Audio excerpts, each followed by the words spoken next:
तो आपको ये तो पता है कि पढ़ाई करना इस मोमेंट पे नंबर 1 की प्रायोरिटी है, बट क्या करें यार, पढ़ाई करने का मन ही नहीं करता। तो आखिर क्यों हमें पढ़ाई करने का मन नहीं करता और कैसे हम अपने मन को बनाए पढ़ाई करने के लिए, और जो ये प्रोसेस है क्या ये बहुत ज्यादा स्मूथ होने वाला है या हार्ड होने वाला है, पर्सनली क्या ये आपको पर्टिकुलर स्ट्रेटेजी बेनिफिट कर रही होगी। इन सभी सवालों के जवाब आपको आसानी से मिल जाएंगे इस वीडियो में, और आखिरी में आप यही बोलोगे हाँ ये चीज मैं कर सकता हूँ। आपको पता है मैंने आपसे एक सवाल जानबूझ के नहीं पूछा था इतने सारे सवालों में कि क्यों आपको पढ़ाई करनी चाहिए, और इतने सालों से पढ़ाई करते करते आपको ये तो पता चल चुका होगा कि आपकी इंपॉर्टेंस क्या है, या फिर आपको क्यों पढ़ना चाहिए, या फिर आपका एक्चुअली में उद्देश्य क्या है, या आपका एक गोल क्या है उस पढ़ाई को लेके, कि आपको क्या पर्टिकुलर चीज चाहिए। स्टिल मैं आपको एक स्टोरी फॉर्म में समझाने की कोशिश करता हूँ। याद है आप और मैं 5th 6th 7th 8th class में हमेशा से क्रिकेट जैसे गेम के लिए बहुत ज्यादा रुझान रखते थे, तो बहुत ज्यादा इंटरेस्टिंग गेम लगता था। क्रिकेट बोर्ड को खेलने के लिए हम चाहे वो 5 बजे हो सुबह के, 6 बजे हो, 7 बजे हो, हम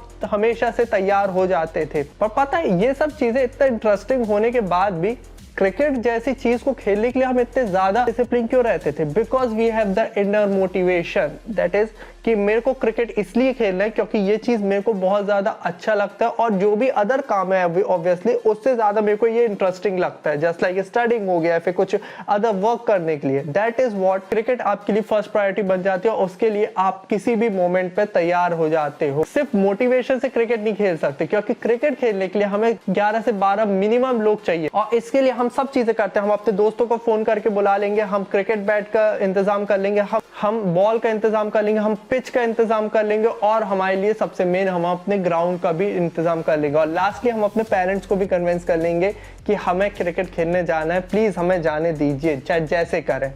दैट इज वॉट कि आपको मैंने 2 चीजें यहाँ पर समझाने की कोशिश की है कि आपकी पढ़ाई करने का एक सबसे बड़ा रीजन है कि आपको क्लियरिटी नहीं है बेस्ड ऑन द आपके मोटिवेशन, कि एक्चुअली में आपका मोटिवेशन क्या है उस पढ़ाई को लेकर। किसी व्यक्ति के लिए जस्ट लाइक कॉलेज स्टूडेंट हो, उसके लिए एक जॉब परसेप्टिव बहुत ज्यादा इंपॉर्टेंस हो जाता है। कोई अदर फील्ड का बंदा है तो वो चाहता है कि उसके सीजीपीए बहुत ज्यादा इंपॉर्टेंट रहे।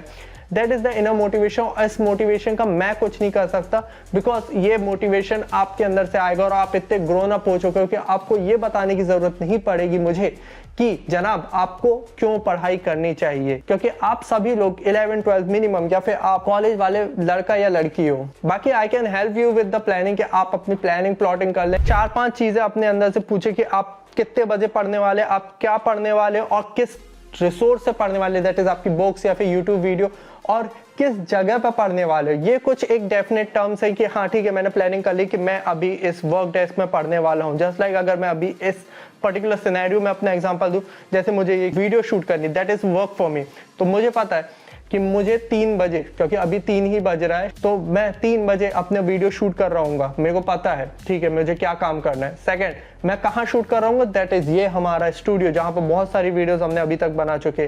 तीसरी चीज कि मैं कितनी देर शूट कर रहा हूँ वो मुझे नहीं पता, क्योंकि आपसे बातें करते करते मुझे भी नहीं पता कितना टाइम मैं लगा सकता हूँ। बट मोटिवेशन और प्लानिंग से कुछ ज्यादा अचीव नहीं कर पाओगे। It is the basic step, but क्या आप इस सराउंडिंग में जो अभी आपको वीडियो प्ले करके दे रहा हूं, ये इस सराउंड में आप क्या पढ़ सकते हो? कि कई लोग हैं शोर शराबा कर रहे हैं और आप अपना कंसंट्रेशन पढ़ाई कर रहे होगे। देखो पढ़ाई एक ऐसी चीज है, या फिर स्टडी एक ऐसी चीज है, किसी को मन नहीं करता, it's not an interesting part. अगर किसी को मन करता है एक्चुअली में आपको उसकी रिस्पेक्ट करनी चाहिए, क्योंकि ज्यादातर लोगों को मन नहीं करता। We are studying for just the exam, और ये फैक्ट कभी नहीं बदलेगा। तो जब आपको पता है कि this study is not the priority, या फिर बहुत ज्यादा इंटरेस्टिंग काम नहीं है, तो हमें इंटरेस्टिंग बनाना पड़ेगा। और इंटरेस्टिंग इस वे में नहीं बन सकती कि आप शोर शराबे में पढ़ाई करो, तो आपके कुछ एक्सटर्नल रीजंस इसी वजह से काम कर रहे होंगे। बिकॉज आपके पास एक क्वाइट स्पेस एनवायरनमेंट होना चाहिए कि जहां पर आप पढ़ाई कर सको। आपके ब्रेन को एक सिग्नल जाए, okay this is the work desk, या फिर ये एक डेस्क है जहां पर ये व्यक्ति यहाँ पर अपने कामकाज या फिर अपनी पढ़ाई लिखाई करता है। और ब्रेन को इस तरह से सिग्नल दो कि इस काम में आपको मुझे पूरा सपोर्ट करना है। बट सिर्फ शांत वातावरण आपको काम नहीं कर रहा होगा, क्योंकि कई लोगों की आदत ये रहती है। अब ये वीडियो अगर आप एक अपने टेबल चेयर में देख रहे हो तो प्लीज आजू बाजू देखो, क्या आपका टेबल बहुत ज्यादा क्लीन है? आई मीन क्लीन मतलब कि क्या आपका जो भी लैपटॉप या फिर फोन जिसमें भी आप वीडियो देख रहे हो उसके अलावा भी बहुत सी चीजें जस्ट लाइक आपकी 4 से 5 बुक बाजू में पड़ी हुई है। ऑब्वियसली आप 4 से 5 बुक से नहीं पढ़ रहे होगे, कुछ आपके पेन्स पड़े हुए हैं, कुछ आपके अदर स्टेशनरी आइटम्स पड़ी हुई है, किसी लैपटॉप कुछ पड़ा हुआ है। इस तरह की चीजें अगर है तो ये आपके सेकंड डिफॉल्ट मिस्टेक है, क्योंकि आपको जितना हो सके अपने ब्रेन को इतना सिग्नल देना कि वो इन सब चीजों से सराउंडेड नहीं हो और वो कंफ्यूज नहीं हो। इट्स जस्ट कि आप पढ़ाई कर रहे हो, आपका रिसोर्स क्या है, दैट इज आपका बुक, कॉपी, यूट्यूब वीडियो, जो भी चीज है वो सब आपके सामने हो और आप उस पर कंसंट्रेट करते हुए अपना कामकाज करें या फिर आप अपना ध्यान एकाग्रित करते हुए उस पर काम करें, क्योंकि ब्रेन इन सब चीजों से कंफ्यूज होने वाला है और यही एक रीजन बन जाता है कि आपका मन नहीं करता है पढ़ाई करने में। एक स्टेप फर्दर इस चीज में जाना है कि कई बार क्या होता है कि हम इस तरह से एनवायरनमेंट बना लेते हैं कि अगर आप वर्क डेस्क में पढ़ते हो तो वेल गुड। कुछ टॉपर्स हैं, जो मेरा एक दोस्त भी है, वो उसका एक परसेप्टिव है कि वो हमेशा से बेड में पढ़ रहा होता है, तो सबके अलग अलग है। ज्यादातर लोगों के लिए वर्क डेस्क ही ज्यादा इंपॉर्टेंट चीज हो जाती है और मेरे हिसाब से आपको भी इसी चीज में पढ़ना चाहिए। बट आपकी जो वर्क डेस्क इतनी ज्यादा कंफर्टेबल या अनकंफर्टेबल नहीं हो कि आपको वो ज्यादा दिक्कत देने लगे, कि आपका कंसंट्रेशन भंग हो रहा है और आप एक्चुअल में स्टडी करने के अलावा आप सब चीजें कर रहे हो कि आपका बैक पेन हो रहा है या एक्सेट्रा थिंग्स हो रही है।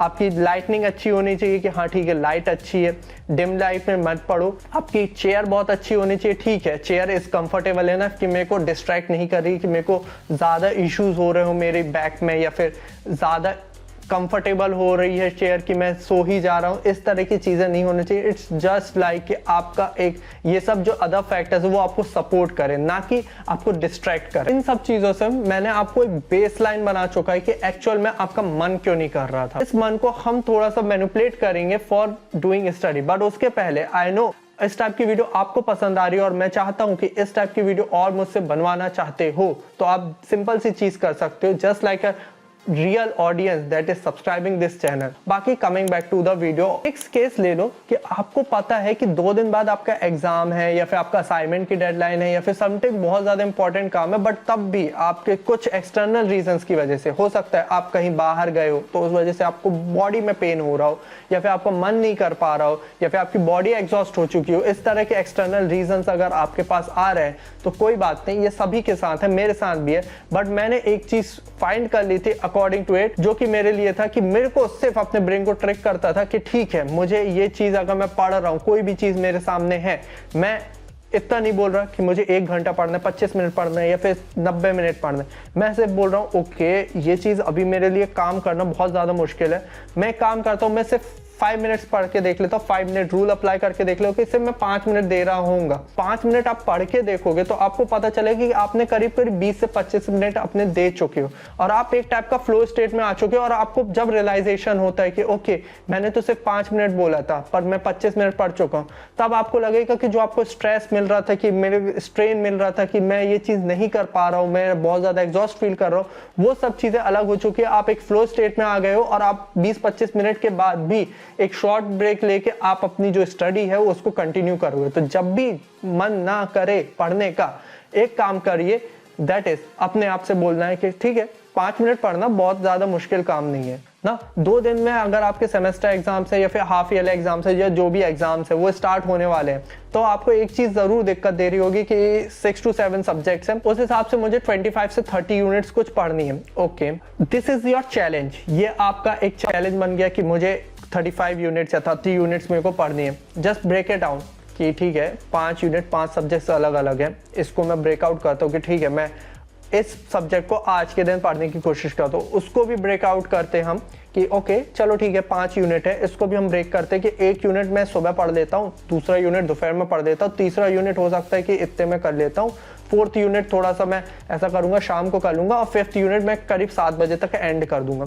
एक्चुअली मैंने 24 घंटे में भी आपकी सब चीजें टैकल आउट कर दी, बट ये इतना आसान नहीं है जितने आसानी से मैं बोल देता हूँ। इसलिए मैं बोलता हूँ कि आपको अपने आप को चैलेंज देना है कि ओके जो चीज इम्पॉसिबल है उसको ट्राई आउट करो, कि हो सकता है कि आपको एक पर्टिकुलर यूनिट करने में हो सकता है वो जनरली 1 आवर का टाइम ले। अगर आप ये कह दो कि ठीक है 1 आवर में ये यूनिट हो सकती है इफिशिएंटली एवरेज लोगों के लिए, but I am the boost enough, मैं बहुत ज्यादा कॉन्फिडेंट व्यक्ति हूँ, मैं बहुत ज्यादा पढ़ाकू व्यक्ति हूँ, मैं करूंगा इस काम को 10 मिनट के अंदर या फिर मैं करूंगा 15 मिनट के अंदर, क्या ये पॉसिबल है 15 मिनट के अंदर? बिल्कुल भी नहीं। मैं ये गारंटी ले सकता हूँ, अगर 15 मिनट का आप डेडलाइन लेके पढ़ाई कर रहे हो या फिर वर्क कर रहे हो, ये आप अपने आप को चैलेंज दे रहे हो कि 15 मिनट के अंदर मुझे यूनिट 1 कंप्लीट करनी है, 15 मिनट में तो नहीं, but it would be completed by 45 minutes. But generally ये रिडिकुलस है डेडलाइंस, क्योंकि ये आपकी इफिशिएंसी को बूस्ट अप करती है। और ये मेरे को बताने की ज़रूरत नहीं है कि जितना ज़्यादा आप किसी काम को वक्त दोगे, वो काम उतनी ही देर में हो रहा होगा। और ये बात बिल्कुल सत्य है, इससे हम दूर नहीं भाग सकते, बट हम अपने आप को पुश कर सकते हैं कि ठीक है 1 घंटे का काम था, मैं तो ऐसा व्यक्ति हूँ जो 15 मिनट में करके देगा। मैं 15 मिनट में नहीं करा, बट मैंने आधे घंटे में करके दिया। ये चीज़ मैं अभी अप्लाई कर रहा हूँ, मैंने कई टाइम से करके रखी है। इंजीनियरिंग स्टूडेंट हमेशा से ये अप्लाई कर रहे होते, क्योंकि उनका पूरा सिलेबस 2 रात पहले ही कंप्लीट हो रहा होगा, क्योंकि उन्हें पता है कि ये चीज़ 1 दिन में करना इम्पॉसिबल है, बट तब भी वो चैलेंज देते कि ठीक है मुझे 1 घंटे में ये यूनिट करनी ही पड़ेगी, दैट्स माय डेडलाइन। और ये उनकी डेडलाइन होती थी एग्जाम। एक चीज़ आपसे बोलूँगा, चैलेंजेस जो है ना वो अपने आप को पुश करने में बहुत ज़्यादा हेल्पफुल रहते हैं, बट एक टाइप ऑफ चैलेंज जो रहते हैं वो सबसे ज़्यादा एक टाइप का 50-50 चांसेस रहता है, जो आपको उठा भी सकते गिरा भी सकते। That's is bragging about your challenge. मुझे याद है, मैं एक चीज़ मैं अपने अनुसार एक स्टोरी बताता हूँ अपनी, कि मैं क्या कर रहा था। मेरी बहुत ज़्यादा एक आदत बन रही थी मुझे जंक फूड खाने की, मतलब जस्ट लाइक मोमोज हो गया या एक्स्ट्रा थिंग्स हो गए, ये सब चीज़ों को मुझे छोड़ना था। अब ये चीज़ मैं जितना भी डिसिप्लिन कर लूँ, मैं कहीं ना कहीं बीच में तोड़ रहा था। अब यहाँ पर एक चीज़ मेरे साथ एक ट्रेजेडी हुई कि मैंने अपने ब्रदर के साथ एक बैट लगा ली कि I will not eat the junk food वाला सीन। इवन मैंने उससे भी लगवा लिया कि तो वो भी नहीं करेगा। एक टाइप की शर्त लग गई दोनों के बीच कि हम दोनों जंक फूड नहीं खाने वाले, बाहर का बिल्कुल नहीं खाने वाले, we will be eating the healthy diet, meal लेंगे। ये चीज़ जब हुई तो ये इनडायरेक्टली हम दोनों की ईगो से कनेक्ट हो गई कि ये चीज़ बात होगी, अगर मैं हार गया तो ये व्यक्ति मेरे को आखिरी तक ताने सुनाएगा या फिर मैं उन्हें ताने सुनाऊंगा। इस तरह का एक हमारा चैलेंज बन गया। एक बात होती है कि ईगो के कई नुकसान है, जैसे कि कोटा फैक्ट्री में बोला गया, बट एक फायदा है, दैट इज चीज़ें डुएबल लगने लगती है, और ये बात बिल्कुल सत्य है। मेरे ब्रदर ने तो वो चैलेंज तोड़ दिया, पर मैंने भी करीब 2 हफ्ते तक एक्सटेंड किया वो चैलेंज को। आज भी मेरा चैलेंज वो चल रहा है, बस ये अंतर है कि मेरा हफ्ते में एक बार जंक फूड चल रहा है। दैट इज वॉट कि आप अपने जब चैलेंजेस हो गया, इन सबको जब ब्रैग आउट कर लो कि आज मैं पढ़ने वाला हूँ 2 घंटे। लोगों को गलतियां निकालना बहुत पसंद है और लोग गलती निकालेंगे, तो इस गलती निकालने वाली दूसरों की आदत को अपने लिए यूज करो कि चलो ठीक है, तुम्हें गलती निकालने का शौक है, मैं तुम्हें बताता हूँ कि मैं ये चीज करने वाला हूँ। अब मैं चाहता हूँ कि तुम मुझे ये चीज बता दो कि मैं ये गलत कर रहा हूँ या फिर मैं पढ़ाई नहीं कर रहा। ब्रैग इट अबाउट इट कि ठीक है मैं पढ़ने वाला हूँ, मैं इतने टाइम तक हो सकता है। और खासकर अगर आप एज अ कॉलेज स्टूडेंट अपने दोस्तों को बता के देख लो कि मैं आप 1 दिन में पूरी सिलेबस कंप्लीट करने वाले हो।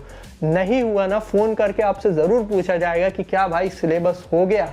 अगर हो गया है तो मुझे पढ़ा दे, और अगर नहीं हुआ है तो भाई इतनी बड़ी बड़ी बातें करने का कोई फायदा नहीं। और वो जो डर है वो आपसे काम करा रहा होगा, वो ईगो आपसे काम करा रहा होगा। इस वीडियो के अंत में कुछ और सॉल्यूशन मैं देना चाहता हूँ कि सिर्फ तो आपको वर्कोहॉलिक बना चुके हैं और आप मेहनत करने के लिए तैयार हो, बट 2 चीज़ें बिल्कुल नेग्लेक्ट नहीं करना। क्योंकि वर्कोहॉलिक में क्या होता है कि कई बार आप अपनी 2 चीज़ों को मेंटेन नहीं कर रहे हो, दैट इज आपके स्लीप साइकिल। आपको स्लीप लेनी है, 6 से 8 घंटे लेनी ही पड़ेगी। साइंटिफिक ही प्रूवन है कि आप जब भी पढ़ाई कर रहे हो प्लीज अपनी स्लीप को डिस्टर्ब नहीं करो। 6 से 8 घंटे की स्लीप लो, तभी वो ब्रेन प्रोसेस हो रहा होगा। ये साइंटिफिकली प्रूवन है और इस पर मैं कुछ वैसा नहीं बोल सकता कि ठीक है इस सब से कुछ नहीं होता। It is proven. मैं हमेशा से अपने कॉलेज एग्जाम्स के टाइम पे भी अच्छे से स्लीप लेता था। बाकी टाइम मेरी भले स्लीप बिगड़े हुए रहते थे, बट इस टाइम पे मैं चाहता था कि मेरी स्लीप बहुत ज़्यादा अच्छी हो और वो मैं चीज़ अचीव करता था। इवन हमारी बॉडी जो है थोड़ा सा आपकी इफिशियंसी कम हो रही होगी आप अगर इतना ज़्यादा बैठोगे अपने रूम में, तो बीच बीच में फ्रेश अप होने की ज़रूरत है। स्टडी करते टाइम फ्रेश अप होने की ज़रूरत है। तो आपको वॉक वगैरह जैसी चीज़ें, एक्सरसाइज हो गई या फिर लंबी दौड़ हो गई, ये सब चीज़ें आपको करनी पड़ेगी, तभी आपकी एक इफिशियंसी फिर से बढ़ रही होगी। I know study is not interesting at all, but ये 2 सॉल्यूशन आपको एंड में अप्लाई करने ही पड़ेगा, जिससे आपकी मेमोरी को बूस्टअप मिले, आपको जो भी पढ़े हो वो शानदार तरीके से काम करे। कि इन सब चीज़ों में आपकी प्रोडक्टिविटी जैसा टर्म आपके लिए बहुत ज़्यादा बैरियर बना रहा होगा, और प्रोडक्टिविटी आपकी अच्छी नहीं है तो watch this video till the very and, क्योंकि यहाँ पर हमने सक्सेसफुल लोगों की प्रोडक्टिविटी के बारे में बात किया है जो आपको पर्सनली इतने सारे लोगों से सीखने मिला है, तो आपको हेल्प आउट करेगी फॉर बेटर प्रोडक्टिव वन। बाकी I will see in the next video, till then की see you, have a good day, Hare Krishna.